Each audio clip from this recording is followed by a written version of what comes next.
Wewe mwanamke unatoka wapi? Halafu nimetoka hapa asubuhi nimekuachia shilingi 2000. Hela yenyewe nilokuachia. Unarudi kutoka kwenye mihangaiko unakuja ndani na ikuta pesa umeacha ndani. Na chakula umepika umeweka mezani. Haya, pesa ya chakula umetoa wapi? Chakula umekuta haujakuta? Wewe. Shida sio chakula. Ninachokuuliza pesa ya chakula umetoa wapi? Sijauliza chakula nimekikuta. Nauliza pesa ya chakula wewe umetoa wapi kupika chakula? Pesa umetoa wapi? Nimetoka nimekuachia hela, narudi ndani na ikuta pesa iko mezani. Alafu umeenda sijui wapi? Unarudi hapa nyumbani, nywele umetengeneza na hiyo nywele uliotengeneza sio chini ya shilingi 10,000. Haya wewe pesa umetoa wapi? Haya unatengeneza hiyo nywele mtaani, nani akuona umependeza? Kwani wewe mwanaume lengo lako nini? Yeye nywele lengo lako wewe ni kuniona tu mimi nimechakaa. Yaani wewe ukichakaa usichakae, mimi ni furaha yangu nikikuona huko hivyo. Si unaelewa? Mimi nafurahia nikikuona. Haya wewe unataka upendeze uende wapi? Wewe ni mali yangu. Kwa hiyo mimi naongea unaondoka, unaingia ndani. Wanawake wana nini mzee hawa? Mbona siku hizi mmekuwa na jeuri sana?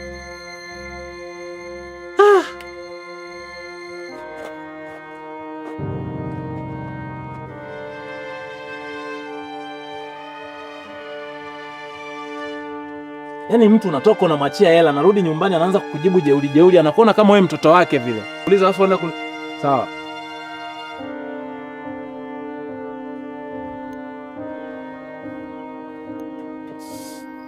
Unajua nini kiongozi? Unakuelezea mikuelezea kinyume. Mimi sikuwa na maana mbaya. Yaani sikuwa na maana hiyo. Sema tu watu hatupendani sasa hivi. Yaani mimi sikuwa na lengo ila ni basi tu. Okay, sawa. Mimi natangulia Lindo. Wewe leo pumzika tu. Hauwezi ukaenda ukiwa na hali hiyo, sawa? Unajua nini kiongozi? Ulinzi ni kazi yangu. Siwezi kula hawa ndani huko kwa mitaani hamna amani. Lazima niende weke ulinzi sawa. Lakini wewe umeumia jicho. Au siwezi nitakuwa sawa tu. Jambo la kawaida. Ni yari kazi ni kiongozi. Kobo sawa. Niko sawa mswai basi. Sawa, haina shida. Mimi natangulia. Lazima ndio. Mimi nakuja somo muda mrefu. Haina shida.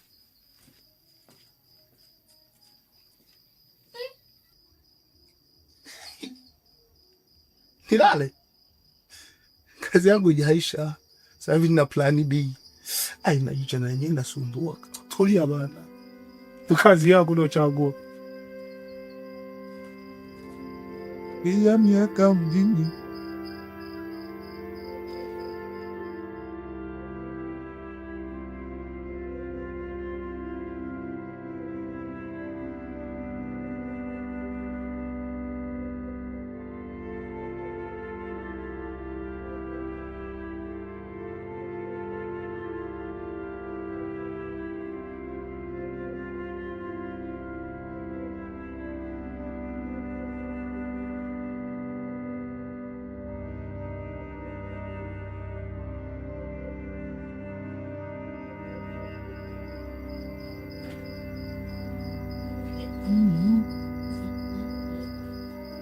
Na sasa hivi sio muda wake. Soma niende kazini.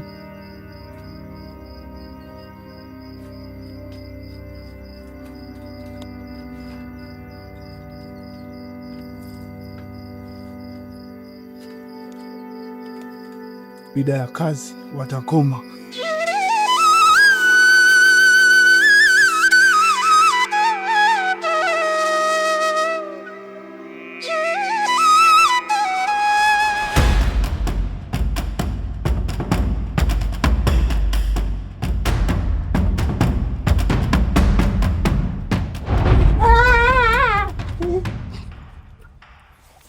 Ndio. Kimya.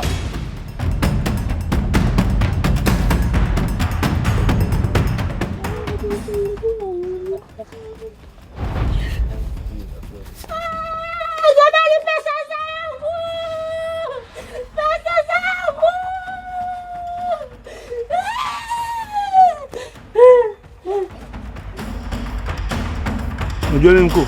Niambie. Kuna kitu sielewi. Kitu gani? Umeona ule mtaa ule? Kuna vijana wengi wao wanaingia wanatoka kwenye mtaa ule, wanakuja kwenye lindo letu. Hao wanatusumbua sana je.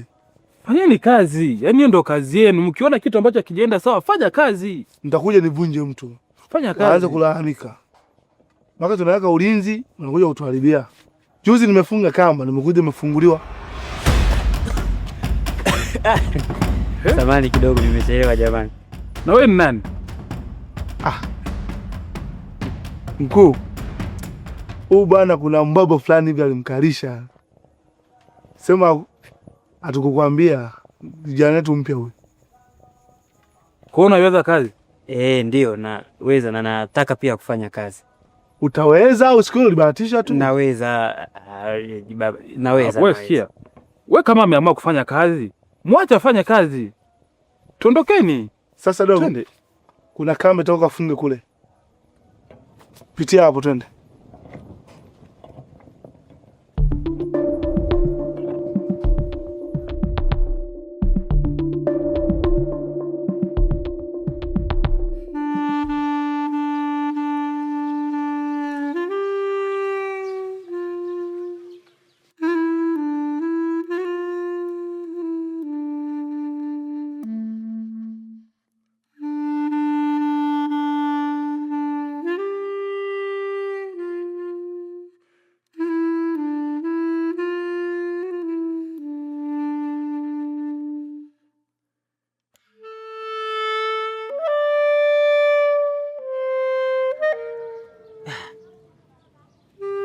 Usiku mzima masaa 12,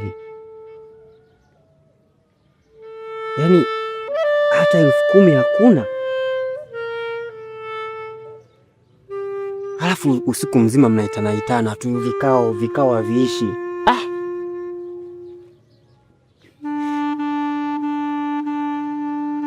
Kazi yenyewe hata naona kama hailipi.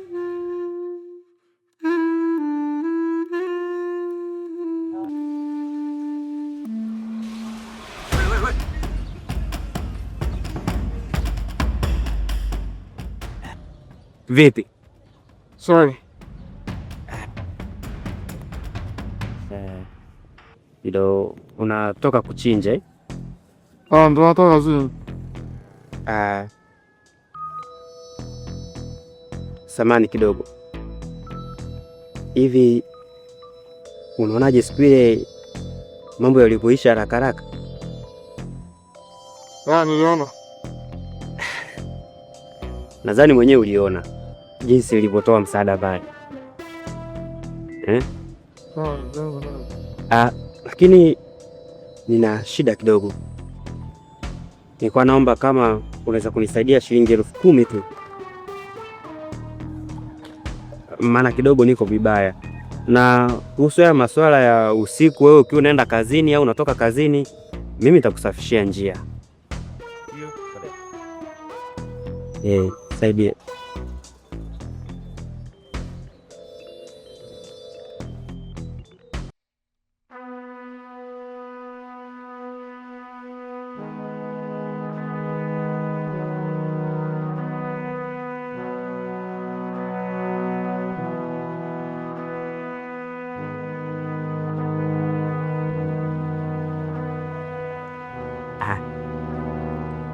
Nashukuru sana bwana. Asante sana. Nashukuru sana. Wewe basi tutawasiliana. Sawa. Mimi ni wahi kidogo hapo nikamalizane na vitu vyangu. Bwana shukrani sana bwana. Sana. Shukrani sana bwana. Basi tutakutana sio? Haya sawa. Basi sawa. Sikia basi. Unasikia?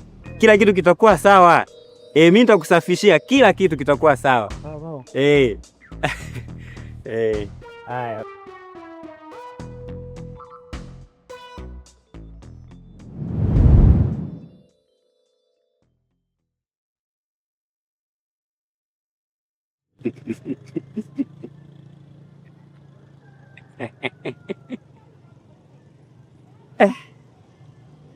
Sio kama nacheka, ni mazuri.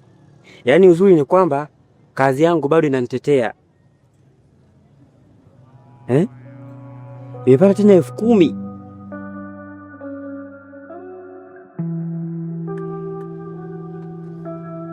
Usiku tena kazini.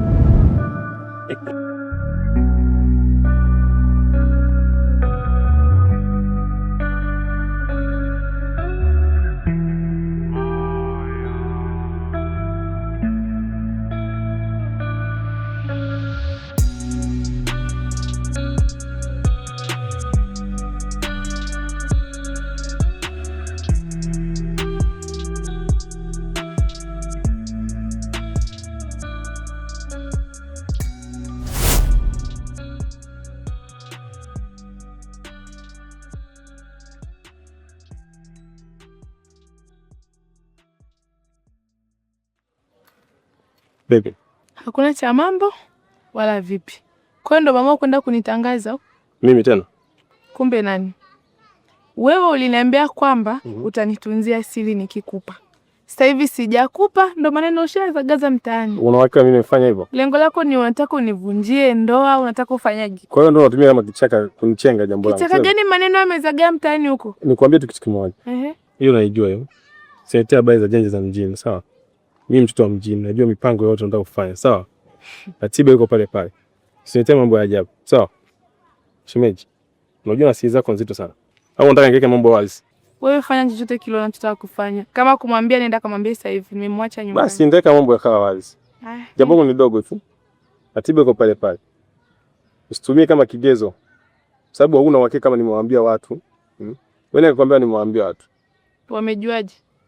Na mimi nitajuaje? Kesho kama kawaida tulivyoahidiana.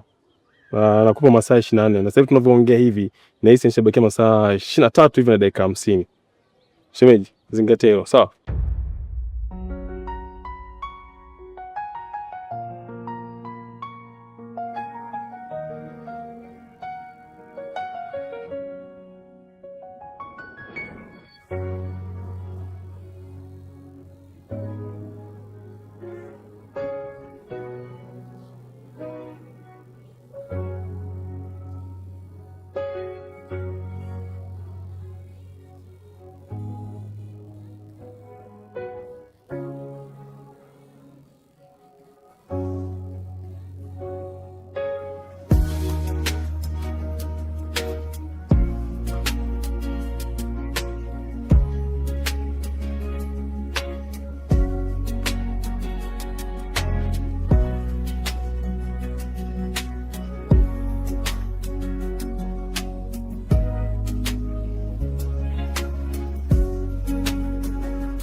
Shem. Halo. Shem, vipi? Uko wapi? Mbona ufiki? Niko hapa, kwani wewe uko wapi?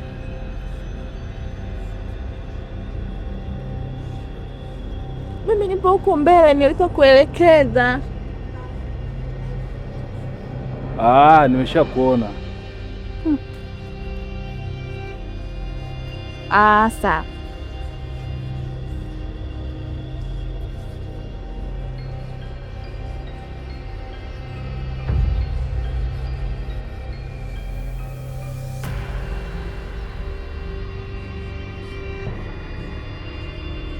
Shem, vipi? Mbona kwenye kona?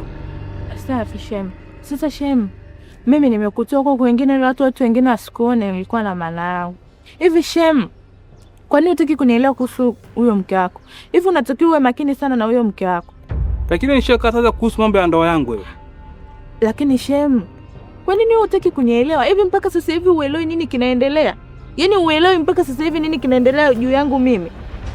Lakini nikwambie kitu kimoja, kuwa makini. Kadiri unavyozidi kuendelea hivyo, unazidi kupoteza nafasi zingine ambazo ulipaswa upo kwa sasa.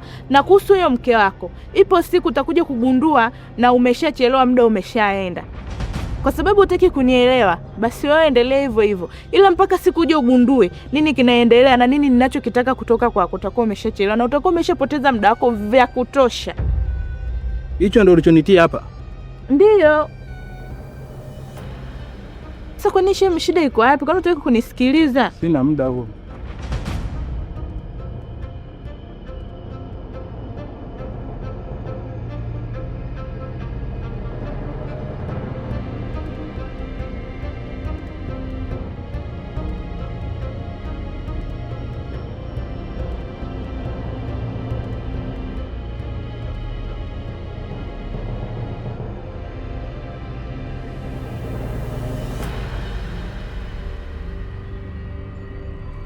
Wana maendeleo safi? Safi. Habari za nyumbani? Salama. Habari za majukumu?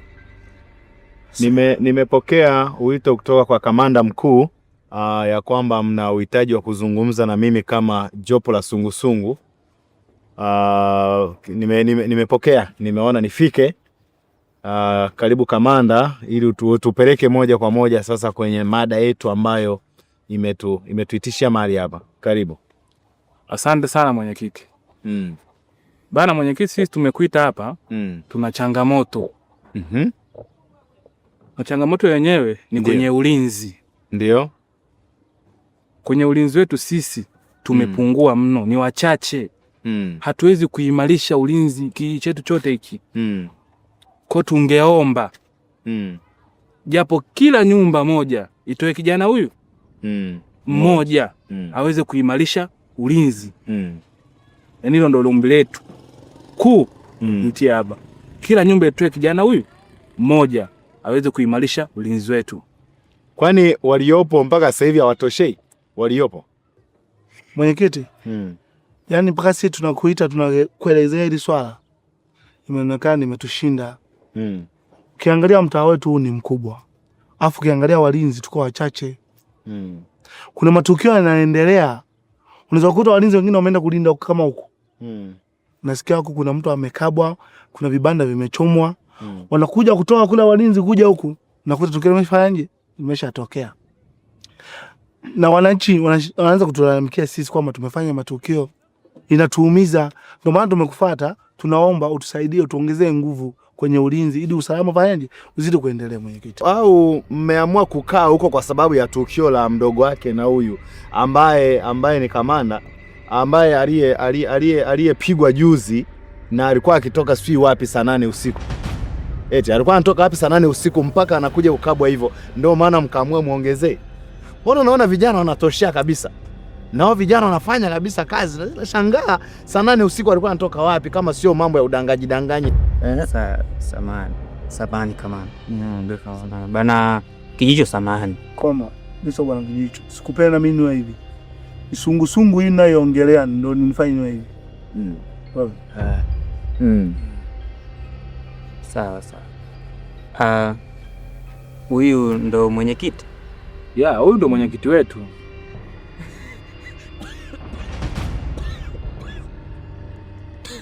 Mafiksi naomba maji. Maji yetu tena? Huyu ni mgeni kamanda wetu. Chapa kazi sana. Halali. Umemtoa wapi huyu? Anafanana na jamaa fulani hivi anaitwa Uncle Mafix. Lakini samahani mkuu. Mimi nilikuwepo na wazo. Nadhani sababu ya uvunjifu wa amani na mali za watu kutokea ni hawa wanaodhurura usiku. Na ili kukomesha hilo, naona kuna njia moja inaweza ikatusaidia. Mnaonaje kama mtu akishikwa usiku anadhurura inabidi apigwe faini ya shilingi 10,000? Na hii itapunguza idadi ya watu wanaodhurura usiku, kwa sababu hao ndo wanasababisha uvunjifu wa amani na uvunjifu wa mali za raia, za watu wengine.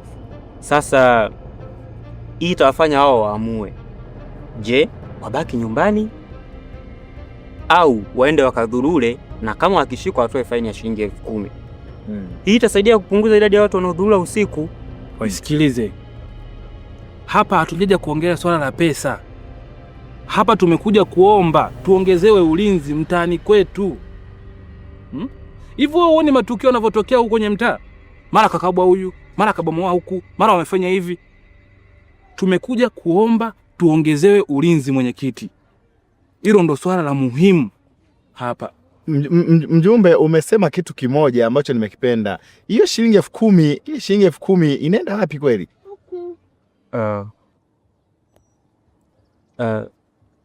Samani kamanda.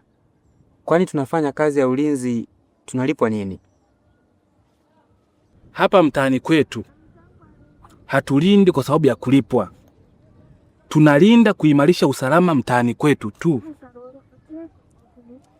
Sasa mimi kama mwenyekiti mwenye dhamana ya kijiji hiki, kwa mamlaka ya serikali niliyopewa, mpaka dakika hii ulinzi ni wa kutosha, tofauti na tukio la mdogo wako. na ndio maana nahisi hili shinikizo lote ni kwa sababu ya wewe ambaye mdogo wako ulishindwa kumtunza na kumwambia muda wa kufika na kutoka ni saa ngapi.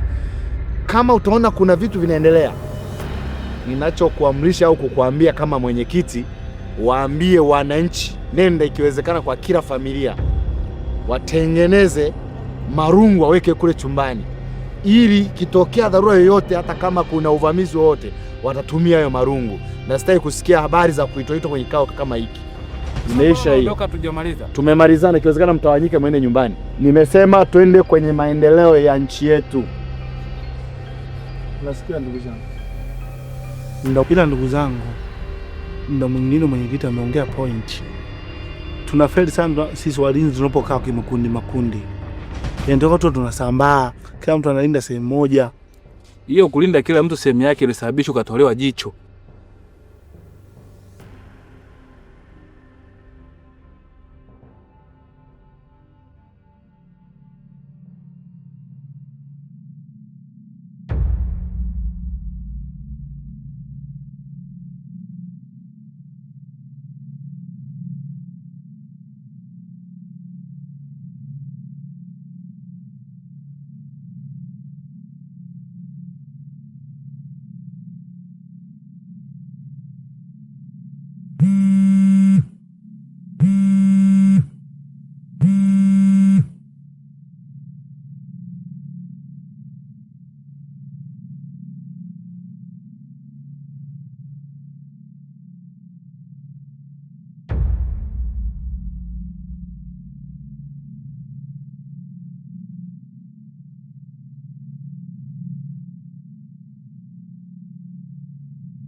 Nakuja sasa hivi.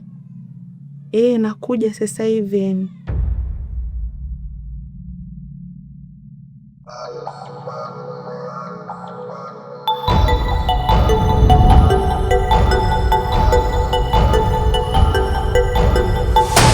Piga filimbi, sungu tuko macho, linda mali za watu kazi. Sungu tuko macho, tunalinda majumba, tunaziba kila panya, lakini nyumbani kwetu michepuko inafanya. Tuko doria, kumbe wamba yuko ndani, minzi wa mtaa, naibi wa nyumbani, kujituma na maumivu, baridi na kata, wanatutafuna, tunapambana na mapanga, tusiachane na misona, kijasho kinanitoka, nimebeba rungu la mti, ilira ya alale, bila hofu ya usaiti, lakini chungu na nia, moyo unapasuka, mke wangu kitandani, mwingine anashuka, mimi nakimbiza mwizi, anamkaribisha mgeni, nalinda geti la jirani, langu liko wazi ndani, naitwa shujaa wa mtaa, lakini nyumbani nachepwa, nalinda baiskeli ya watu, mke wangu anawekwa. Oya, mwambie huyo mkeo, nakesha kwa ajili ya watoto, nakesha kuitafuta buku, usicheze na jasho langu.